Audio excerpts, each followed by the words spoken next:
One more thing. The Dallas Mavericks, kind of a mess right now, but I got some steps on how to set them right going forward. Today's Locked On Mavs. One more thing. I'm not a doctor, so. That's it. It's me versus the machine. I don't know. Satnam change. Nice penetrating thrust to the middle. Hot man, the hot player. Wait. One more thing. Fired up. Yeah, you're still locked on to the Dallas Mavericks, your team every day. My name is Nick Angstadt, media member covering the Mavs for over 10 years. Today's episode brought to you by FanDuel. Before tip-off, check out NBA Happy Hour on the FanDuel app every Friday from 5 to 6:30 Central Time. It's a one more thing, a bonus episode of Locked On Mavs. If you missed me talking about the reasons for optimism for the Mavericks, because I think going forward, I think there's a real optimism for the Mavs going forward. But today, I want to talk about ways to set the franchise forward. How do we move forward in this? What are the steps? What are the things to do? That's a lot of people ask me, especially people that work for the team, are like, "What would you do? What's your?" Because they always want to know. Because then they laugh at you because you're like, "You don't know anything. Why are you telling me this?" But these are the steps I think to set the Mavs franchise forward. Because right now, for the Dallas Mavericks, it feels like a jumbled mess. When I talk to Mavs fans, they're like, I like Flagg, but I don't know about this Anthony Davis thing. Some fans are like, keep him. You've got to keep him going forward. I love Kyrie, but does he have a future with the franchise? Like, I don't know about this, about the players. I don't know about the draft pick. Like, I don't know. Mavs don't have draft picks. It feels like a jumbled mess right now. Mavs are tanking. They're not going to win games. So here's the things I think the Mavericks need. We don't have a GM. There's so many things going forward. And here's some steps I would take. Some of them are going to seem obvious, obviously, but some of them I think are things the Mavs really need to take a look in the mirror and think about. First one, you got to hire a GM. The Mavs have to have somebody to set the franchise forward and somebody to set the vision, for lack of a much better term, for the Mavericks going forward. Think about all the teams that are good in the NBA right now. The Thunder have had Sam Presti forever. Spurs have had their front office forever. The Nuggets have had their franchise here for the last 5-6 years. You got the Knicks with the CAA group that brought in Jalen Brunson and has that going forward. The Celtics with Brad Stevens, they've had him for a long time. You think about some of these teams that have had these front offices that, all right, it's stable and that person knows the plan going forward. And so here's what I would do with the GM. And I don't have names because this is a thing that the Mavs have these ideas of like, all right, we want this kind of GM, we want this kind. I would not go for the longtime GM that is not doing the job right now. I would not go for like the Masai Ujiri or the David Griffin or somebody like that. Think about all those successful GMs I just talked about.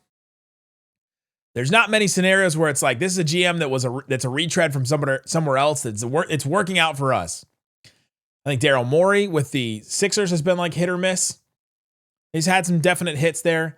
You think about I would think about Masai Ujiri, I mentioned, has had some hits or miss with the Raptors, but he hasn't been doing the job for a little while. Obviously, like the Troy Weaver scenario, the Joe Dumars situation. I would go for the GMs that I think are working out are the ones that have a ton of experience in a front office. Not necessarily GM, but I would go for somebody in the Thunder, Celtics, Spurs, Minnesota or Denver, maybe Utah with Danny Ainge. That's one you think a guy went from one place to another and ended up working out. I think it's working out in Utah. But I would go for something like that. It's been there a long time. The Mavs do want experience. This is something we know that has been reported. But the Mavs do want somebody with experience in that position. They want somebody that's going to be the voice of the franchise in order to talk to people. I think they need to do something like that. Somebody that is experienced and motivated, because I think some of these GMs come in and like there's no motivation for them to like, all right, you're not living or dying if this franchise goes forward. Like you're trying to prove yourself. Like they need somebody that's coming in to prove that they could be a GM. Who's the next guy that's going to come in and do that? That's been working up to this point, and maybe it is Matt Riccardi. Maybe it's somebody like that that's already with the franchise. But I think it's somebody from another franchise that has come in like, all right, I'm going to be the one to fix this Mavericks team. And to be the GM of Cooper Flagg, I think the Mavs will get their pick of somebody. But there is question marks about how is this franchise going to operate going forward. So that's the first step. Is you got to hire a GM. I think before anything else, I have heard the concerns from people saying, well, why do you want to trade Anthony Davis and all these guys if the Mavs don't have a GM? Perfectly fine reason for you to say, let's wait until we get this GM. I don't think the Mavs have to rush on any of these guys. I think that the Anthony Davis thing was a ticking time bomb until he got hurt again. That's already happened. He's already had the hand injury. I guess he doesn't need surgery. That has already happened. The next thing the Mavs need to do to go forward, and this has already been kind of reported, you got to bring Dirk back into the fold in some way. Some kind of franchise. He's got to be around the franchise. You need the energy of Dirk around doing something. Tim McMahon reported this on his podcast that he said Patrick Dumont has already reached out to Dirk. He's trying to mend the relationship between him and the Mavericks. That Dirk is open-minded to join the franchise in some kind of meaningful capacity. I don't want him to be a GM. I don't want him to be somebody that fans could look at and say he's the reason why it's failing. That is not something that you want, but you need him around the franchise. He is the number one thing. He is the greatest athlete in Dallas sports history. I've debated this with several people, with many people. I think he's the greatest he's the greatest figure in sports history in the Dallas area. You can tell me Emmitt Smith, you can tell me Aikman, you can tell me Michael Irvin. Sure, tell me any of those guys. But I think Dirk is greater than all of those guys because of what he did, the hero's journey he took, and all that. And I think the Mavs need that energy around this team. Maybe it's just like a basketball gods like karma juju thing, like whatever you want to call it, but that needs to be fixed going forward. I think the Mavs do need to trade Anthony Davis for cap relief and draft picks if you can, or a draft pick. Just get a draft pick. If the Mavs can do this, if they can get 2 first-round picks out of any 4 of Anthony Davis, Daniel Gafford, Naji Marshall, Klay, if you get two in the aggregate out of all those trades, let's say maybe you get 1 for AD and 1 for Naji Marshall. Great. Do that. 2 first-round picks would go a long way with this team, I think, going forward. They've got to clear that. They got to make that cap relief. Maybe it happens in the offseason. But if you're not able to get something for Anthony Davis, I think you clear the deck because you've got to clear the cap space. And I think that's something that the Mavs really need to think about. Coming up, more steps for the Mavs going forward. And then which Mavs have a future on this team? It's something I didn't get to earlier today that I kind of want to. We'll talk about that tomorrow. Coming up. Today's episode of Locked On Mavs brought to you by FanDuel. FanDuel, they have NBA Happy Hour every Friday. If you've been listening to the show, you know that. We've got the Happy Hour from 5 to 6:30 Central Time happening all the time. Let's go to FanDuel. And they've got a couple to make the play-in. Do the Mavs have odds to make the play-in? There's no way. Plus 3,000. The Jazz... Stop. This totally took me out. The Jazz are, I guess they're a game and a half back from the Mavericks right now, but the Jazz are plus 25,000 to make the play, and the Mavs are plus 3,000. FanDuel, no. Listen, for everybody complaining about the Jazz tanking, FanDuel knows. FanDuel knows the Jazz are tanking. So Mavs plus 3,000 to make the play, and Jazz plus 25,000. That's insane. But before every tip-off on Friday, check out the FanDuel app. See what's dropping during NBA Happy Hour, 5 to 6:30 Central Time. A little basketball, a little action, a whole lot of Friday energy. That's NBA Happy Hour only on FanDuel, official sportsbook partner of the NBA. Also brought to you by GameTime. I use GameTime for a lot of different things. I've used it to see Paige Beckers and the Dallas Wings. I've used it to see theater, comedy, concerts. Use it. I love that the app is so easy to use. I love that it shows you the views from your seat. GameTime usually has a ton of options for seats like in different areas. You can zoom in and see exactly where it is in the row in the section. You can see the view from your seat too. You just click the seat and you can see the picture of where it is, which is awesome because I want to see if my view is obstructed. You got to see too, if you're going to go to some of these like theater performances, you got to see if there's like the mezzanine hangs over, like there's an overhang, because then it like affects, I think that affects the sound, that affects the way that you can view the stage. And if you're too far to the left or too far to the right, you got to know that stuff. GameTime, you can figure that out. You can take the guesswork out of buying NBA tickets and more with GameTime. Download the GameTime app, create an account, use the code LOCKEDONNBA. You get $20 off your first purchase. Terms apply. Again, create an account, redeem this code LOCKEDONNBA for $20 off at GameTime. Shut it down! Let's go home!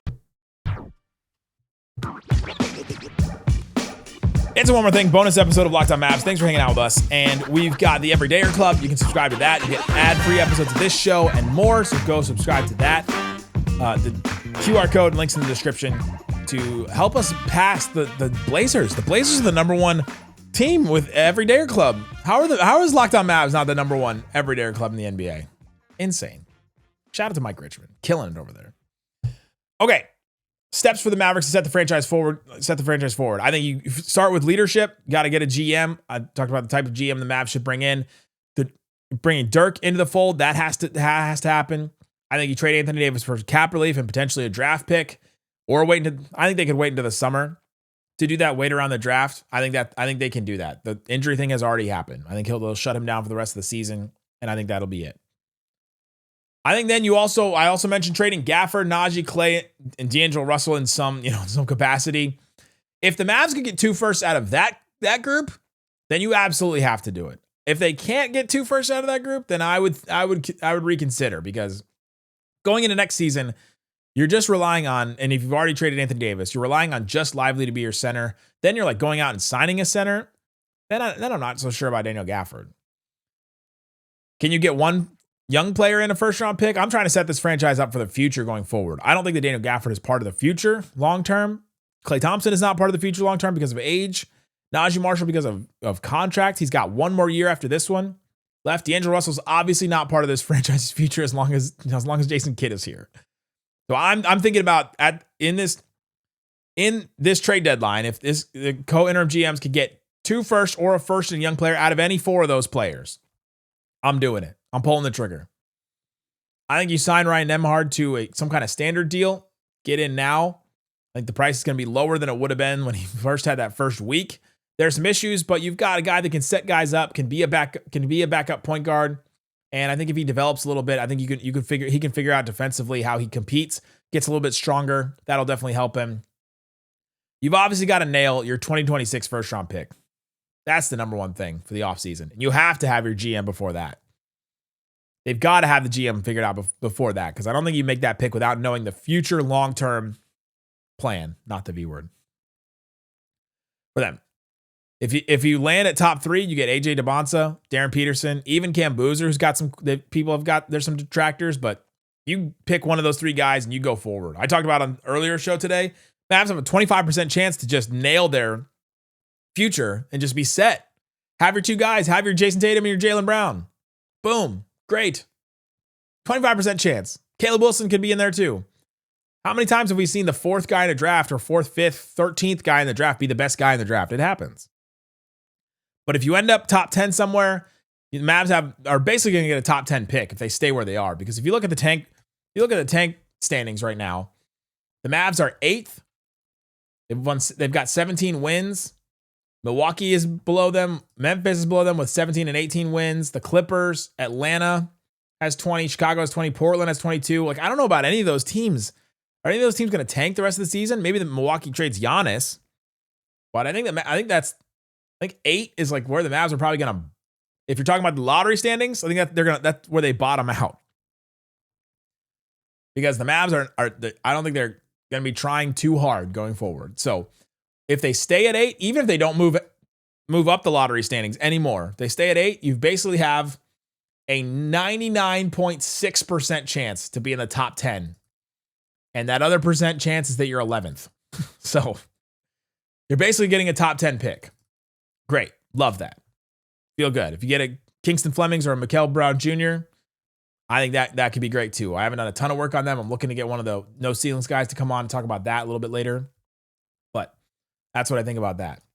All right, real quick, who has a future with the Mavericks? This was an interesting thought exercise that I didn't get to do on the show earlier today. I'll run through it, and maybe we'll do a longer one on this later. Who does have a long-term future in the Mavericks? Obviously Cooper Flagg, obviously Max Christie. I think Dereck Lively still does. And with having a future, this question was posed to me on the text line. Somebody said, think 2 to 3 years in the future. So after this era of the Anthony Davis, Kyrie Irving thing, the one that Nico set up. Flagg, Max, Lively. I think Andrew Nembhard would. Ryan Nembhard, I think, has a 2 to 3 year. Like I'd take some time and watch him develop and see what he can turn into. PJ Washington does. He signed long term. Mavs can't trade him this year, and he's just 27, so he'll still be in his prime. And I think the Mavs there's a future for him. And Kyrie, I think the next 2 to 3 years, sure. I think Kyrie does. After this next contract, Kyrie will be 35. We'll see what happens. We'll see what happens then. But I'd keep him as a mentor. Maybe he doesn't. But if you're talking 4 years in the future, probably doesn't. Players that might have a future with the Mavericks going forward. Gafford, he's signed 3 more years after this one. So maybe he could. I'd maybe wait to see what he looks like next season, because this season's just been such a disaster for him. But then again, if the Mavs do have some kind of trade where you can get a first or equivalent value, yeah, go for it. Naji Marshall might have a future. The Mavs could do some kind of extension with him. But again, there's some kind of value you can get this trade deadline for him. Like, you pull that trigger. Musa Cisse, the two-way guy, I think he's got something. He's got something as far as his athleticism, his rebounding, his shot blocking. He's got to figure out how to not foul. He's got to figure out where he fits in the offense. I think he's got to figure out a lot of things, but he could have a future. So I put him in the Mike category. Miles Kelly, I love his shot. I love the confidence he shoots with. I love all that stuff. When he's out there though, he looks small. He's 6'4", so you're like, all right, maybe a guard defender that is also, a 3-point shooter, so like a 3-and-D guard. He's got to get bigger. He's got to get big. He's got to get stronger in order to be that. And so both those guys might have a future with the Mavericks, but I hold on to them a little bit to see how they develop. Those that don't, pretty much everybody else. I don't think Anthony Davis does. Dante Exum definitely doesn't. D'Angelo Russell definitely doesn't. Jaden Hardy is signed for the next 2 years, one year, and then a player and a team option. But I don't see it with Jaden Hardy as far as being an NBA player ready to contribute every single night, and I don't think Jason Kidd does either. Brandon Williams is one I didn't even put in the Mike category. He's 26, and he's been a good story. 2-way contract guy, got a contract with the Mavericks, but he's shooting 19% from 3. He's had a lot of opportunity this year, and if you're a smaller guard that's not shooting well from 3, doesn't bring a ton defensively. I hate to rain on the parade here, but I just don't see it. Averaging 12 points on 9 shots a game. It's not good efficiency. Maybe hold on to him for a little bit longer, but we're not talking about a 21-year-old player. We're talking about somebody 26, going to be 27. And so that's where I'm like, I don't know if there's a long-term future there. Caleb Martin, no. Klay Thompson, no, because of age. And then Dwight Powell. All these changes, and I still got my dog Dwight Powell. This is his last year on his contract. He's the second oldest player on the team. Is it late enough in the show to say I don't think Dwight Powell has a future on this roster? Sad day. It's going to be a sad day when that happens. We're going to have to do like a Dwight retrospective on the show. Talk about all the Dwight memories. Maybe we'll document every time he's been hit in the face. It'll take 4 hours. It'll be like that compilation on YouTube you see, like every instance of profanity in the MCU, or like every instance of whatever. It'll be like a 4-hour thing. Those are my thoughts on the Mavs. Those are my thoughts on how to set the Mavs up going forward. Let me know what you think in the comment section. Subscribe to the Everydayer Club in the text line. Guys, thanks so much for hanging out with us on Locked on Mavs. I'll have a post-game show a little bit later today after the Knicks game. Guys, thanks so much for listening to Locked on Mavs. Peace out. Boom.